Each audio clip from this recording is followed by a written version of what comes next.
So here, you may need the bricks, you may need the blocks, okay? If you are not able to bring the elbows to the floor, then have those props available, okay? So let's just turn around and bring ourselves into all fours first. Right, now I'm going to step my right foot to the outside of my right hand, tuck the left toe in, lift the left knee and slide the left leg back. So this is the start of your lizard sequence. So you're hugging the right knee to the right shoulder. Right knee to the right shoulder. Can you see that?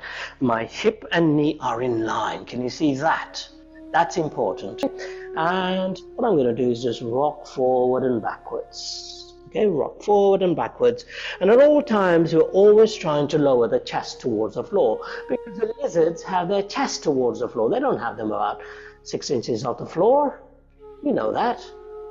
So we're becoming a lizard soon, okay? So gently moving forward and backwards. Right shoulder hugging the inside of the right knee. Good. Continue. Feel the hip now.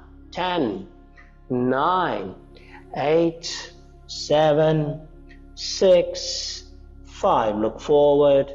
3, 2, and 1. Now, those of you who want to will take the left hand forward, right hand forward, okay? Let's create some space here for the pelvis so that you lower the elbows either to the floor or to a brick. Try and make sure that the left knee is not bent, and once again, depending on where you are, rock forward and backwards. Notice that we're bringing the chest towards the floor.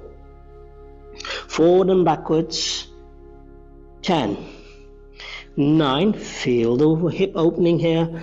8, 7, 6, 5, 4, 3, 2, and 1.